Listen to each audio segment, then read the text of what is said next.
We bring you key interviews from, we bring you exclusive interviews from your key players. And of course, wouldn't you want that for your morning? This is Smart Means Business. My name is JORAM SSONKO. And tell you what, we are back to make sure that we understand what is happening from the entertainment sector, the entertainment business. Some of you do, in most cases, miss out on some of these particular interviews, but they help us understand. The economy was fully reopened on the 24th of January. And when it was reopened, it meant that the entertainment sector would as well move on with life. Kampala nightlife or Uganda nightlife is one of those, even in the world, greatly considered as the greatest when it comes to that. Most of the people here, party animals, would say the revelers in Uganda love to party. The vibe is always on a high. To discuss the details to do with the entertainment sector, joining us on set is Dorothy. Many thanks for joining us. You're welcome.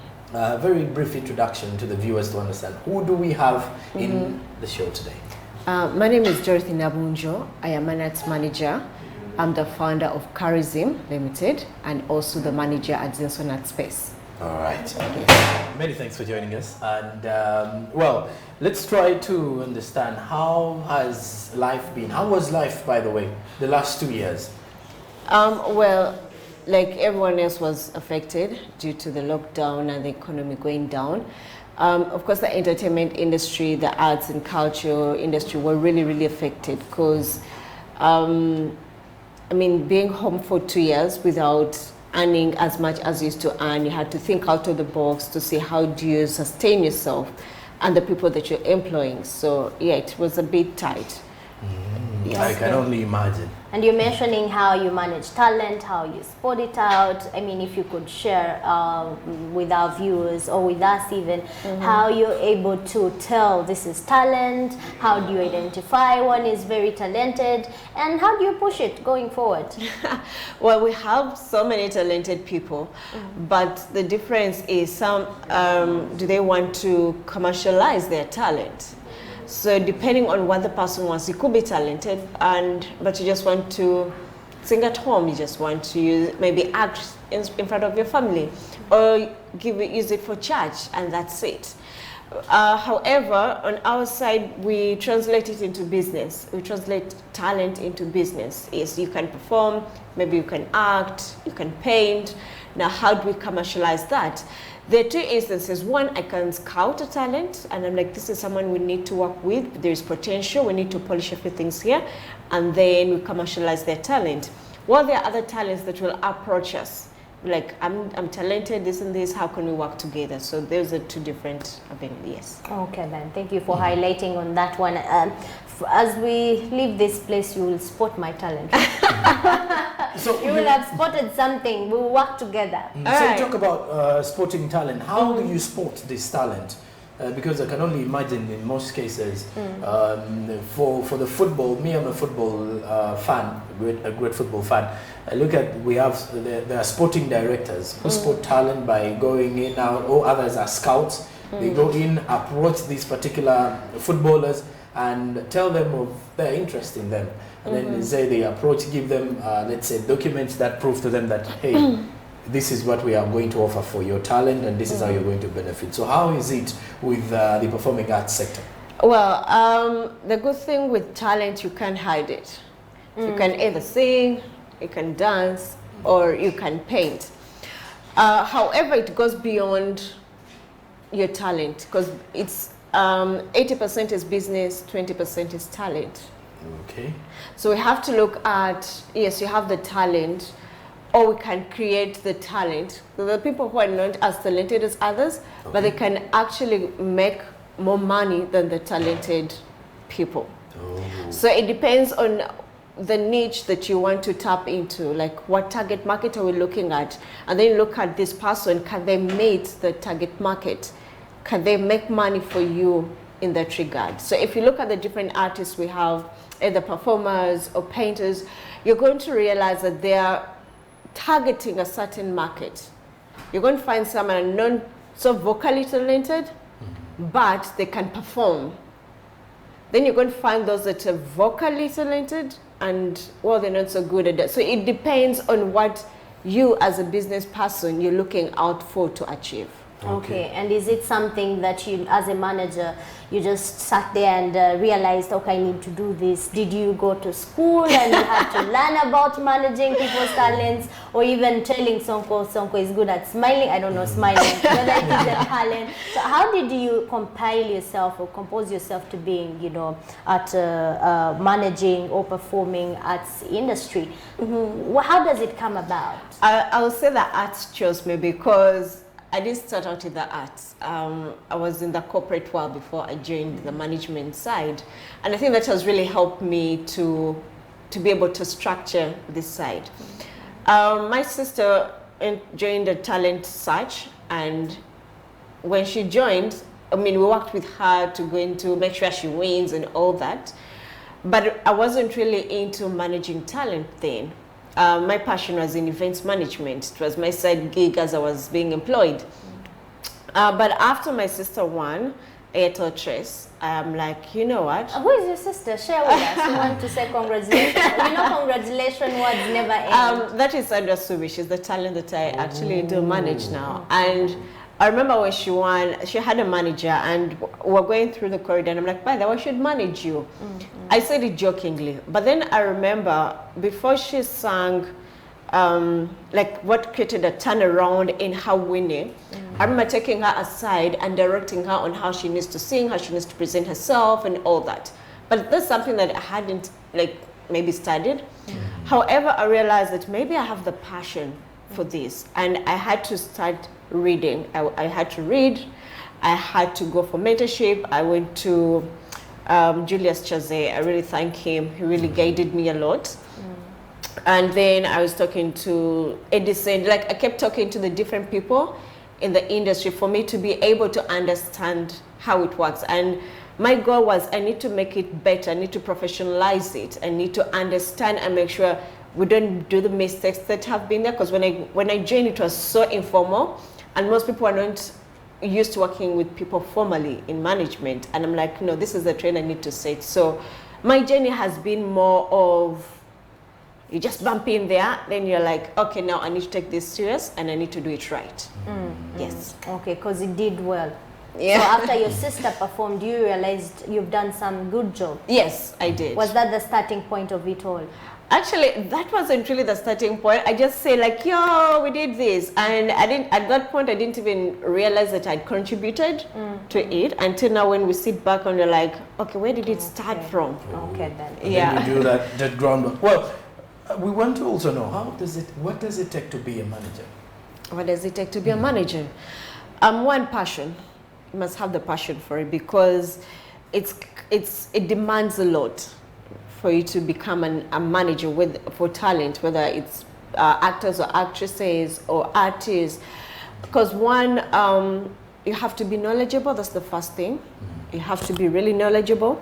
You have to know how to network, and you must be educated. I'm not saying like educated like you have to go to school and all that, but yes, but you have to keep because the trends keep on changing. But the most thing, you have to be very organized, you have to be knowledgeable, and you have to be good at networking. Okay. Yes. Let's also look at how does this talent management bring back returns in Ugandan contest? Now, currently we're having two kind of managers. We have the managers like me, and then we have managers who are in between record labels and management. Okay. Now, though they call themselves managers, but what they're actually doing, because the moment you start financing an artist, you're more than a manager. Yes, you, as a manager, you could start financing. You have those things like, yeah, maybe when we make money, I reimburse my money. But most of the people here are in between record label and management. For you to be a manager, how you get your money back is, it depends on your contract. Some work on percentages, some work on a flat fee. So depending on the level of management you're at, yes. And speaking about management, we have been in the pandemic, we have been in COVID-19, singing about it as it affects most of us, even our economies. If you could share with us the music journey from the perspective of a manager, how have you been observing when we were in the lockdown, post-lockdown? Compare for us the trends. Post-lockdown, we entered the lockdown. Some people were performing online. We saw concerts. I do not know whether you were part of the concerts managed around there. And now we are post the lockdown. If you could share with us your perspective on these trends and how they are meant actually to be reflected among other competitions around. Yeah, I think what the lockdown did, it gave Ugandans an opportunity to discover new talent, to discover people who actually sing and not just do club music, because we're no longer clubbing, and now we had to listen to more of Afro soul music, laid back music, and it has opened the door for now Ugandans to appreciate that kind of music. Before they used to think it's only for elites and all that, but now you're going to realize that everyone is embracing that kind of music. What kind of music? What is the kind you're talking about? I'll say more of Afro soul, okay, R&B. Okay, we don't really have R&B. It's more of Afro soul and laid back music, the slow tempo kind of music. Okay. Not that chikoba chite, da da da da. You know, the Okay, are we club. talking about Kadongo Kamu? Are we talking Sandra about Suri, Yes. that type of music? Now Kadongo Kamu has always been there, and Kadongo Kamu is more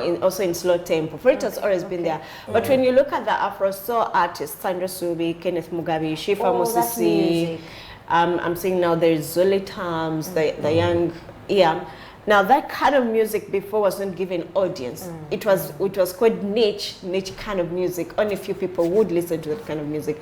But we realized that those artists actually made more money during the lockdown than, because one, they would be able to perform at weddings because people wanted the music, people were listening to the music, those are their music streaming online on different platforms, because people needed calmness, people needed something like to help them stay positive and focused. Yes. Okay, then. And now when you're looking at post-COVID, and most musicians also got time to reflect on their business. Like, okay, where am I heading? What have I been doing this year? Have I been making money? How can I survive within these 2 years? Like, is this business viable or not? So I think those are some of the things that people are reflecting on. And now post-COVID, people are getting back into the business. If you realize like a lot of music is not yet coming out, I'm sure it may start coming out around June, July, around that year. Dorothy, now let's talk about the difference between a manager and a promoter, because now there are a lot of conflicts and crashes here in Ugandan music industry, not only music industry, performing arts, between what the promoter does and what the manager does. Help us understand the two. Now, a promoter is someone who promotes, like just the way they say promoter. Let's say you've done your music, you've done your album, and you need someone to promote it for you. Now we have two kinds of promoters. We have the promoters who do promotions of music, taking to radio, did the PR and marketing. Then we have the business promoters who actually now promote events. So what kind of promoters are we talking about? Okay, no, I want to look at the promoters mainly in a holistic approach. The promoters, besides those that do events, these that push the music, what is their role and the role of the manager? Because I do believe the manager's role is to also push this music. But we've seen promoters named somewhere in the pushing of the music. How true is that? Now, I'm trying to understand. Is there a point where a promoter can be a manager at the same point? Same time. So the okay, I want to use lay examples. Are we talking promoters as balams, or are we talking Not the balam. Not the event promoters. Not the event promoters. Artist promoters. These artist promoters. Okay. Now, as a manager, you oversee the different functions of this business. I'm going to use an example of a company. You have the CEO, you have the marketing department, you have the sales department, then you have the people doing operations. Now, in the music business, it is the same structure. Now, the manager is the head of those structures. Like, they lead. So in that structure, if you're having someone who's in charge of marketing and promotion, it does not make them a manager. They're simply serving that function of promoting what has been created so that it brings back revenue into the business. Is it clear? Okay. At least they get some idea there. And as a manager, has there been scenarios you feel like, okay, I think it's on my nerve? Because society around performing arts, even the entertainment sector, especially for the public now, you know, some concerns are raised, they put it onto the manager, they put it onto the artist maybe. They tend to be a quick judge, or tend to bring out judgmental aspects around there, which at some point we do not know. Maybe if you could share with us, is there a point you felt like, okay, I think I'm not doing this anymore? Or you could share with us your challenges that you have gone through. Are there any challenges you have encountered as you manage? Yes, I have. And there's so many times I'd wake up, I'm like, I'm done. I'm done, I'm not doing this anymore, I'm done. But like I said, if it's your calling, you realize that if I do not play my part, then I'm not going to blame anyone else if I'm not seeing the changes that I want to see. And like I said, that management, it's an emotionally draining job, because you're literally dealing with so many things. You're dealing with someone's emotion, the person you're working with. You're dealing with the team. Yeah, because an artist has a team, and you'd have to make sure that everyone is playing their role. Then you're dealing with the public. Everyone else will have an opinion. You should do this better. You should do this better. You're not doing this right. Or this and this. Or so. And I always say that as managers, as people dealing in this, we need a space where we can actually go and talk to people, more of therapy. And I'm hoping one day I'll be able to create that space, because for me, That's your dream too? One of your goals? Yes, because let me tell you, there's a time I reached, and because I cannot share what I'm going through because it's private. I don't want it to be in the public. But then I have no one to share it with, and no one will understand. And the people I'm talking to may not really understand what we're really going through. And also that affects the artists, and also you hear some of them are doing drugs and all that, because I think we don't have that space. It's part of our job. Like, you can't be in management if you cannot handle stress, if you cannot handle people's attitudes and temperatures and all that. Because everyone is snapping at you, like everything is happening, and you have to put yourself together and make things still work. Yeah. Okay, I pray you put that therapy space around. Yeah, like it's one of my goals. Okay then. Well, and speaking of this particular one, we will be back after the break, and among the things that we're going to be talking about is Dorothy is going to be telling us how challenging it is to be working in a sector that was once regarded to be one for the men. We are into the Women's Month, and pretty much this conversation will be leading us to how she has managed to beat the odds, defying the odds as a woman, to actually compete in a sector very, very difficult. If at all you've been through the situations out there, you will only see talent managers who are male, and you'll only be focusing on talent managers, mainly the promoters are also male, most of them. So we shall be talking that and more after the break. Stick around.